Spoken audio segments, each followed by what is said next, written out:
O Polêmica Paraíba entrevistará hoje o agrônomo e autor Camilo Flammarion, que está lançando nesta semana seu mais novo livro, Algo Mais que o Esperado. Nesta obra, ele traz ao público uma autobiografia do menino que desejava ser jogador de futebol, mas que ao invés de brilhar nos campos e gramados, foi literalmente ao campo para auxiliar os agricultores paraibanos a melhorarem sua relação com a terra na produção de alimentos. Camilo Flammarion destacou-se como pesquisador da Embrapa, empresa brasileira de pesquisa agropecuária, em que trabalhou principalmente com a pesquisa do urucum. Camilo, eu gostaria de iniciar nossa entrevista falando um pouco sobre a sua juventude, ainda aqui em João Pessoa. Como era a vida desse menino que desejava e sonhava ser jogador de futebol? É uma vida muito levada. Eu era um menino muito travesso. Eu gostava de tudo na minha vida, menos de estudar. Então, como qualquer criança que gosta de brincar, eu passava a parte do meu tempo jogando futebol. Na rua, jogando pelada, brincando de carrinhos e não gostava de estudar. Foi uma das coisas que dei mais trabalho aos meus pais, de forma tal que eu cheguei a ser reprovado 2 vezes no exame de admissão, porque não sentia gosto pelo estudo. Então, depois, isso foi transformando, eu fui melhorando e cheguei aonde eu cheguei. Camilo, então a gente já pode questionar como é que esse menino que não gostava de estudar, ele conseguiu tornar-se inicialmente agrônomo e podemos dizer até um dos principais pesquisadores nessa área aqui no nosso estado. A vida nos reserva muitas surpresas, né? E a gente não sabe o que é que a vida vai nos oferecer. Na verdade, depois que eu entrei na primeira série ginasial no Colégio Lins de Vasconcelos, eu comecei a tomar gosto pelos estudos, mas associado ao futebol. Eu joguei futebol de salão, joguei futebol de campo, gostava de futebol. E isso foi me melhorando meu aspecto com o estudo, e eu cheguei aonde cheguei no 3º ano científico, fiz vestibular para agronomia, terminei a agronomia e fiz as minhas capacitações dentro do ramo da agronomia, como pesquisador da Embrapa. Flammarion, você destacou-se principalmente com relação às pesquisas do urucum. Como você chegou a estudar essa cultura? A gente pode dizer que foi uma coisa que você já pensava de princípio, ou foi a pesquisa quem conquistou o pesquisador? Na verdade, nós que somos pesquisadores da Embrapa, a gente trabalha com várias culturas, mas eu selecionei o urucum por falta de um pesquisador que havia aposentado. Então, eu comecei a trabalhar com essa cultura, gostei de trabalhar. E então, em função disso, eu escrevi 5 livros, publiquei 5 livros sobre a cultura do urucum. Eu dei mais de 80 palestras no Brasil todo, né? E participei de bancas de mestrados e doutorado.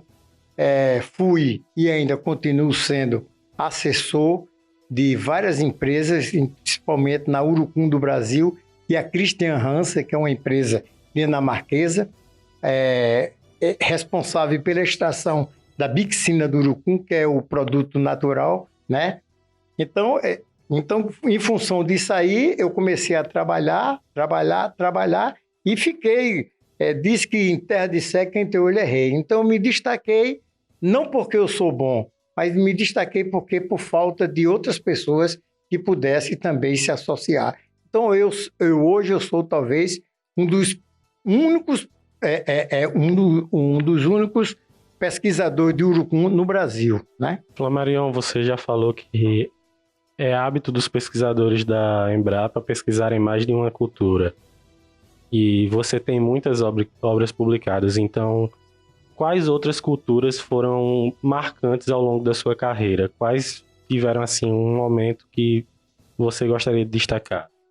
Como pesquisador, a gente tem que trabalhar com outras culturas, como eu disse anteriormente. Eu trabalhei com mangaba, já trabalhei com abacaxi, trabalhei com batata doce, já trabalhei com mandioca, trabalhei com sisal, principalmente sisal, que eu pertencia ao Centro Nacional de Pesquisa do algodão em Campina Grande, e além do algodão tinha um sisal, e eu também fui, pelo destino, também o único pesquisador de sisal. Fiz um trabalho desta parte muito bem feito. Então, eu trabalhei com várias culturas, e isso faz parte do trabalho da Embrapa. A gente não escolhe aquilo que a gente quer trabalhar. A gente tem que se associar a um grupo, né? A uma equipe multidisciplinar, e eu sou fitotecnista, significa dizer, e se você fizer uma relação com a medicina, com o médico, eu sou um clínico geral. Faço como diz até na brincadeira popular, eu conheço de tudo e não conheço de nada, é um clínico geral. Agora, partindo diretamente já para a questão da sua autobiografia, que você está lançará essa semana, nessa terça-feira, de onde surge a ideia de lançar esse material autobiográfico? De onde vem a inspiração para lançar uma autobiografia? Desde cedo, eu tinha sempre a ideia de querer deixar para os meus descendentes alguma coisa sobre a minha pessoa.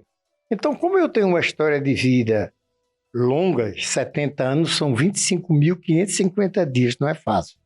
Então, eu comecei. Esse livro, eu matutei há tempos, mas eu consegui fechá-lo com 6 meses.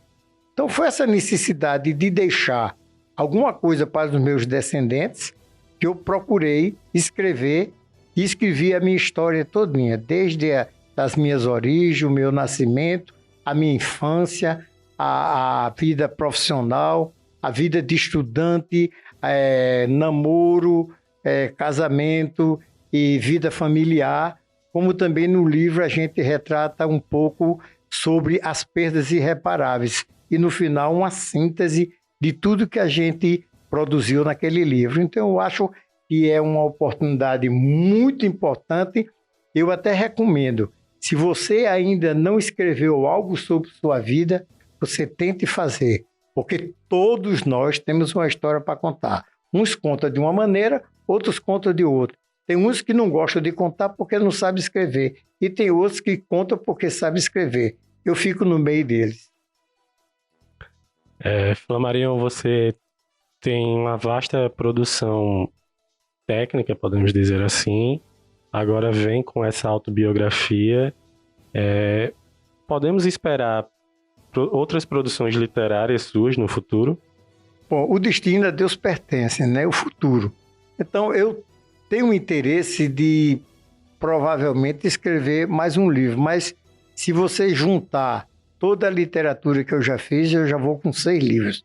E não é fácil. Não é fácil não, porque você precisa ter uma editoração muito boa que possa te auxiliar, porque um livro desse não é feito sozinho. Livro desse, você tem que ter o editor para lhe ajudar, tem que ter o revisor, deve ter um professor de português muito bom. Isso aqui demanda um tempo muito grande. Isso aqui é uma coisa muito séria. Você não pode fazer uma literatura dessa e jogar no mercado. O meu não vai ser jogado, o meu vai ser doado. Diferentemente dos outros lançamentos, todo mundo vende seu livro, o meu não. O meu será doado, certo? A cada pessoa, a cada convidado que estiver no evento, no dia 3, então eu vou ofertar a cada um esse livro para que ele possa conhecer a história da minha vida e que possa tomar até como exemplo, porque ele pode escrever também a sua memória. Flamarion, eu encerro essa nossa entrevista lhe deixando um espaço para você fazer um convite a todos aqueles que desejarem obter sua autobiografia e lerem esse material. Anderson, em primeiro lugar, eu quero agradecer a sua gentileza, né? Você ter me convidado para estar hoje aqui fazendo essas declarações, e a oportunidade também para conclamar e chamar todos os convidados para no dia 3 de dezembro, às 19 horas, na Fundação Casa Zé Américo, que nós vamos ter a cerimônia do lançamento do livro. Depois nós vamos ter um coquetel e uma sessão de autógrafo. Aquelas pessoas que acharem interessante, eu posso autografar o livro. Será um evento, não será longo, espero de terminar aproximadamente às 21 horas, porque no outro dia é dia de trabalho, eu também vou viajar no outro dia. Então, mais uma vez eu digo, aquelas pessoas, os amigos que eu convidei, por favor, não faltem, porque vocês irão perder uma grande oportunidade, inclusive, de rever amigos do Lins de Vasconcelos, porque eu relacionei no meu livro 254 amigos pelo nome e às vezes até pelo apelido. Então é uma oportunidade muito grande. Tem amigos que faz 20, 30, 40, até 50 anos que a gente não se vê. Então é uma oportunidade de um congraçamento, uma oportunidade de final do ano a gente se abraçar. Muito obrigado, Anderson. Muito obrigado. Meu nome é Anderson Costa para o portal Polêmica Paraíba.